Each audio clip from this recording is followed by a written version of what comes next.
Oke, assalamualaikum warahmatullahi wabarakatuh. Kembali lagi bersama saya dengan Nasaris dengan video tutorial saya yang lain. Nah, kali ini kita mendapat sebuah handphone Xiaomi ya. Jadi Xiaomi Mi 5. Jadi kasusnya ini layar sentuhnya tidak bisa bergeser, tidak bisa disentuh layar sentuhnya. Tidak bekerja ya layar sentuhnya. Nah, menurut pengakuan dari usernya, katanya handphone ini panas ya. Jadi awalnya dia panas, terus ya begini, nggak bisa disentuh lagi. Oke, sekarang coba kita analisa handphone ini ya. Di sini kita akan coba cek hardware-nya dulu. Ini kebetulan saya sudah bongkar ya. Ini ya. Jadi kita akan cek di bagian konektornya. Kita akan coba buka skemanya juga ya. Kita harus buka. Di sini saya buka pakai Borneo skematik. Kita buka bagian ininya, bagian skemanya.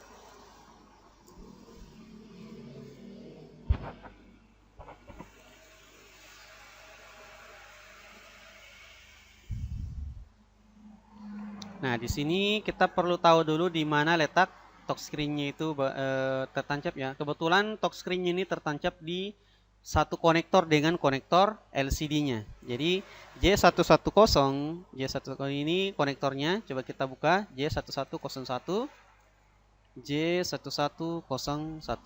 Kita buka. Dapat di sini.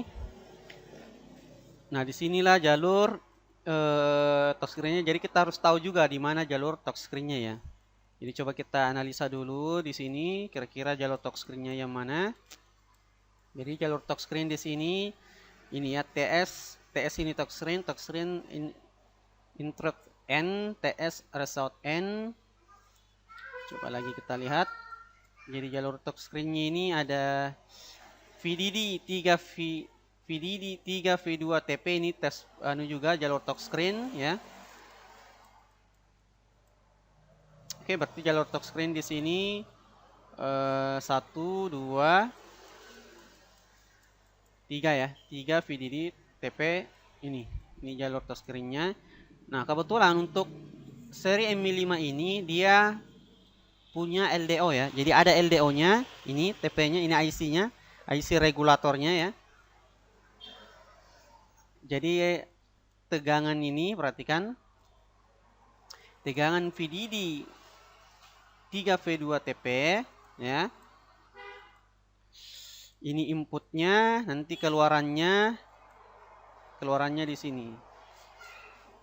Jadi ini kalau kita lihat IC-nya bukan LDO tapi BOS regulator ya. Ini semacam BOS regulator.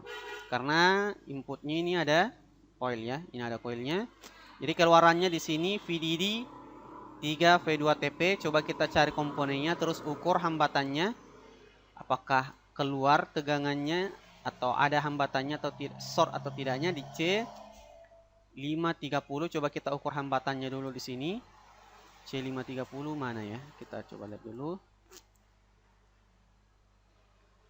Kita cari saja C500 berapa tadi? C530. C5. Oke, dapat di sini. Nah, jadi kita bongkar dulu handphonenya ya. Kita bongkar dulu.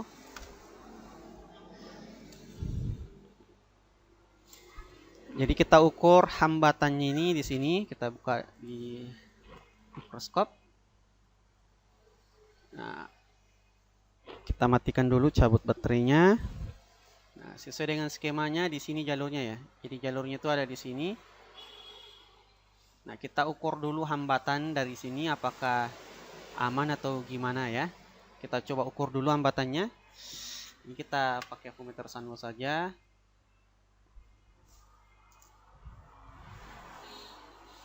Jadi kita pastikan dulu tidak ada yang korslet ya. Kalau ada yang korslet ya berarti kerusakannya itu ada di situ.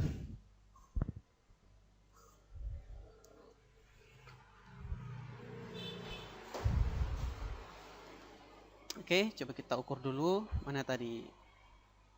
Kalau dari skemanya ini ya, berarti kalau komponennya yang ini. Ya benar ini. Oke, udah benar ya.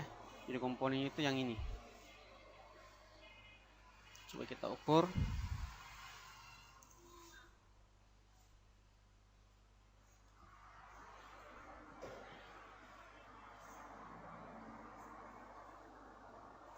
Oke, hambatannya ada ya.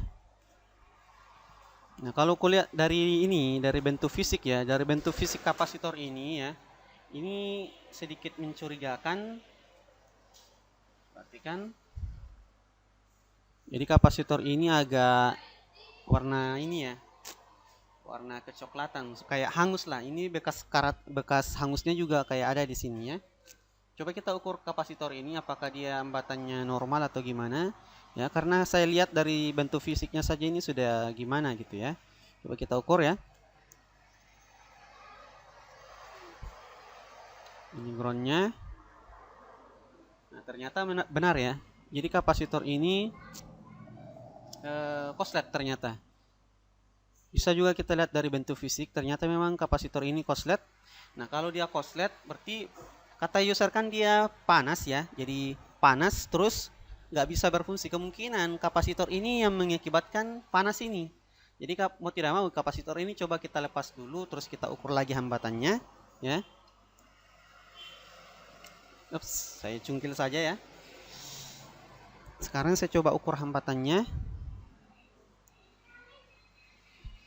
Oke, sudah ada nilainya ya. Berarti benar kapasitor yang tadi itu korslet sehingga touchscreen-nya tidak berfungsi. Nah, sekarang coba kita coba ya. Kita coba dulu. Kita coba nyalakan dan tes apakah sudah normal atau gimana ya. Kalau masih tidak berfungsi, sekarang kita cek lagi gitu.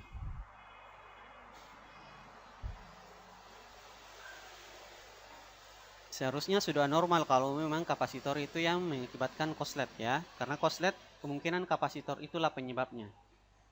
Kita tes saja dulu, terus kita cek lagi. Nah, di sini layar sentuhnya belum bisa. Jadi belum bisa berfungsi layar sentuhnya. Nah, sekarang di mana kerusakan ini ya? Nah, kita kembali ke skema dulu. Nah, komponen kapasitor ini short, kemungkinan IC ini yang bermasalah juga, tapi belum tentu juga. IC ini bisa bekerja ketika sumbernya ya, kita belum ukur tegangan ya. Kita belum ukur tegangan. Coba kita ukur tegangan. Ini kebetulan masih kelihatan ya. Ini sudah masih nyala handphonenya. Handphonenya keadaan nyala ya. Diperhatikan handphone keadaan nyala. Coba kita ukur tegangannya. Kita ukur tegangannya di sini ya. Kita coba ukur tegangannya. Apakah tegangannya normal atau tidak ya. Di kapasitor yang tadi kita congkel, keluar harus tegangannya 3 volt ya. Keluar tegangannya 3 volt, keluar atau tidak. Kalau nggak keluar berarti syaratnya itu tidak terpenuhi untuk touchscreen-nya bisa bekerja. Jadi saya ukur. Nah, tegangannya cuman ada 1 volt. Ini tidak cukup ini. Jadi tegangan ini tidak cukup untuk ini. Nah, tegangannya cuma 1 volt. Ini tidak cukup supaya dia bisa bekerja touchscreen-nya. Karena yang dibutuhkan harus ada 3 volt. Sementara ini cuma ada 1 volt. Ya tentu saja ini masih kurang, Pak. Nah, di mana letak kerusakannya? Apakah IC ini yang rusak? Bisa jadi, tapi belum tentu. Nah, perhatikan di sini. Karena IC ini Bose regulator ya. IC ini Bose regulator. Jadi tentu saja kita cek dulu di bagian coilnya ini L100 atau coilnya itu yang ini ya. Kalau coilnya itu yang ini, kita cek apakah terpenuhi atau tidak. Jadi kedua kakinya ini perhatikan di skema. Di skema diagram ini VPH power. Berarti ini VPH power keluar tegangannya sama dengan tegangan baterai. Kita cek dulu. Karena kita sudah masuk ke mode pengukuran tegangan, kita ukur saja tegangannya ya. Nah, sekarang coba kita ukur tegangannya seperti biasa ya. Kita ukur di sini. Oke, di sini ada 3, sekian volt. Coba di bawahnya lagi. Nah, di bawahnya ini cuman ada 1 volt, ya. Ya kan? Tegangan cuman ada 1 volt. Nah, sudah jelas kerusakan handphone ini 2, berarti bukan cuman kapasitornya yang korslet, ternyata koilnya juga putus, ya. Koilnya ini putus. Nah, koil ini imbas dari kapasitor ini. Kapasitor ini korslet sehingga koil ini putus, gitu. Jadi koil ini kena imbas juga sebenarnya. Jadi masalah utamanya itu di kapasitor. Nah, koil ini imbas, ya, koilnya imbas karena short tadi. Nah, solusinya ini tinggal kita ganti koilnya, ya. Tapi di sini saya tidak ganti, coba jumper dulu, ya. Saya akan coba menjumper dulu koilnya, ya. Nah, ini bukan solusi yang tepat, ya. Untuk menjumper koil ini bukan solusi tepat, tapi untuk mengakali saja, ya. Mengakali saja, tetap nanti saya akan ganti koilnya, ya. Tapi di sini saya akan coba jumper dulu. Ini kan koilnya ada 2 kaki, ya. Jadi saya jumper. Perhatikan.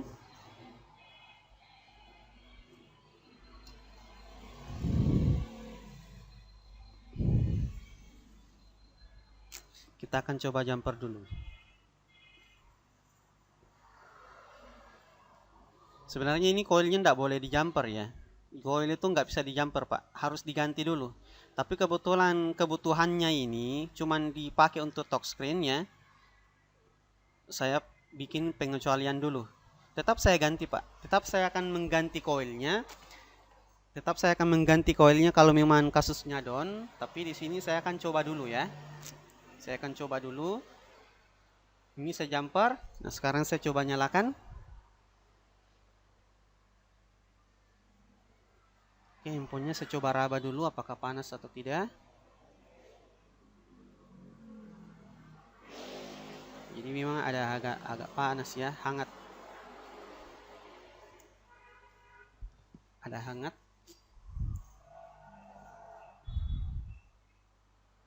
Kita tes saja dulu.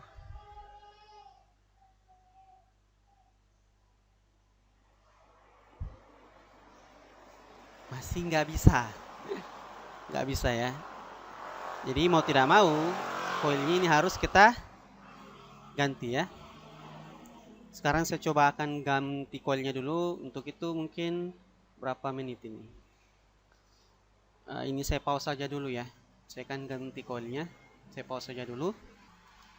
Nah, perhatikan di sini penggantian koilnya baiknya mengikuti nilainya, ya. Jadi di sini 4,7 mikro. Jadi kita ganti koilnya ini sama dengan 4,7 mikro. Nah, untuk penggantiannya saya coba mau ganti di iPhone. Kebetulan saya punya banyak bangkai iPhone 6, ya. Kita coba cari 4,7. Jadi cara cari gantinya ini gampang saja. Tinggal kita tulis nilainya 4,7U, ya. Berapa di sini? 4,7U. Coba kita tulis 4,7U. Kita lihat. Kita next sampai dia dapat. Nah, di sini dapat. Ini kapasitor, ya. Kita carinya coil, ya. Kalau F itu kapasitor. Jadi H, ya. Henrik. Henrik itu coil. Karena ini kita tulis H saja.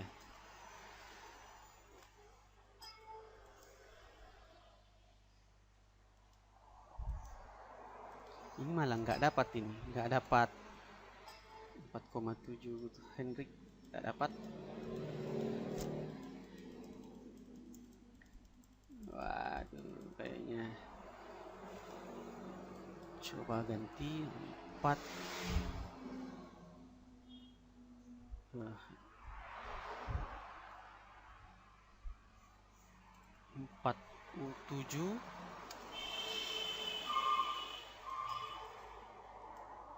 Nggak dapat juga.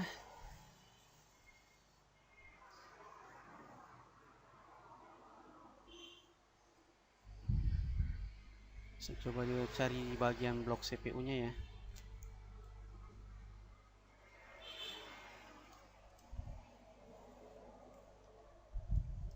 Kita coba lihat karena begini. Karena coil ini, ya, coil dari Ini kecil sekali koilnya. Jadi kalau saya pakai koil Android ini terlalu besar koilnya. Jadi harus di jumper kalau harus pakai koil yang di Android. Karena ini koilnya kecil ini. Jadi saya mau tidak mau saya carinya di ini. Saya coba L12 10 coba. Nah, kita lihat berapa nilainya.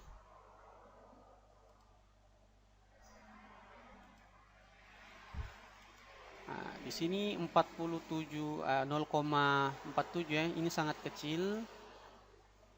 Ini kecil sekali. Nilai koilnya ini terlalu kecil.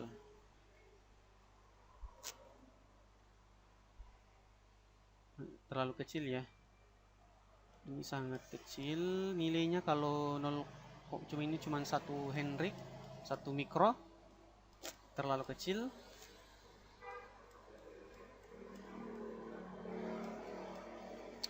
Ya mau tidak mau saya akan carikan di Android. Saya pause saja dulu, ini terlalu panjang videonya. Oke, jadi di sini saya akan coba ganti koilnya. Saya ambil di sini ya, di Redmi Note 4. Ini kebetulan hanya ini yang dapat yang agak besar nilai koilnya. L608 ini 2,2 mikro Henry. Nah, ini rata-rata saya dapat di skema koilnya itu cuma 1 mikro gitu ya. Saya coba akan ganti 2,2 mikro Henry ini L608 yang ini. Nah, di sini saya punya mesinnya. Ini kebetulan bangkai. Nah, ini ya, saya akan coba angkat.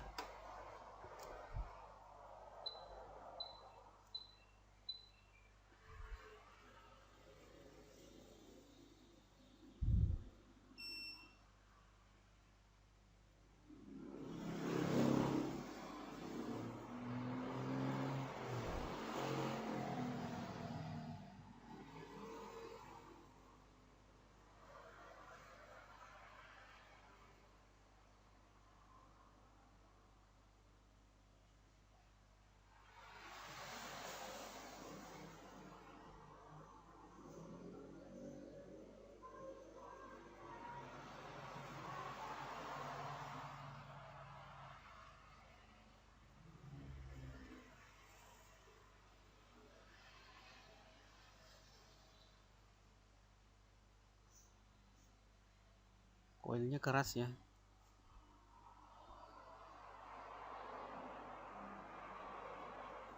Timah-timahnya masih kuat.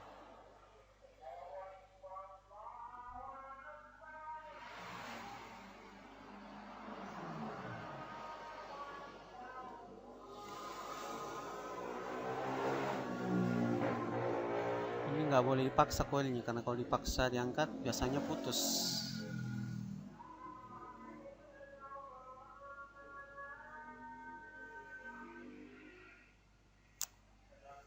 Oke, sudah. Ini tergeser-geser juga, ini kepanasan tangan saya. Koilnya ini saya coba ukur dulu, karena biasanya koil itu kalau kita ganti masih sama ya itu biasanya putus koilnya. Coba saya ukur dulu. Oke, koilnya bagus. Nah, nanti akan saya pasangkan di sini. Saya pasang di sini ya. Ini karena oke, perhatikan di sini ya. Jadi kita akan di sini saya tidak akan memblower. Jadi saya cungkil saja koilnya ini. Terus kita akan dicungkil terus diganti ya. Karena kalau di blower ya boleh juga sih, cuman koilnya ini tidak bisa masuk juga. Jadi percuma saja. Jadi mending di jumper saja kakinya ya. Sini saya akan coba jumper. Pertama saya akan cungkil dulu koilnya. Di sini saya pakai tang ya. Oke. Sudah kita cungkil.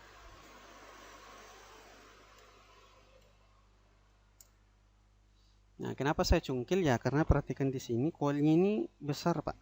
Tidak bisa masuk ke sana ini. Susah. Oh, ini bisa ya, tapi susah juga sih. Ini saya akan pasang ya.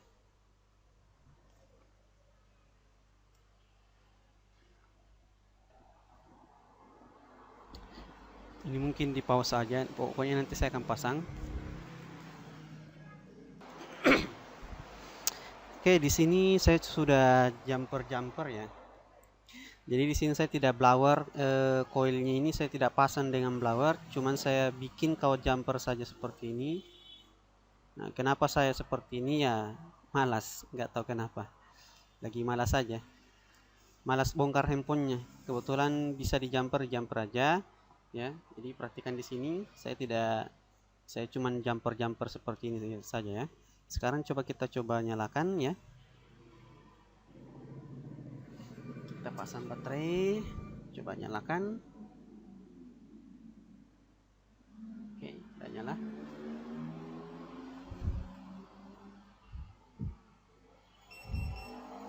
Kita cek apakah kasusnya sudah down atau tidak. Kalau nggak down berarti IC-nya ini harus diganti juga ya. Tapi moga-moga nggak perlu ganti IC lah ya.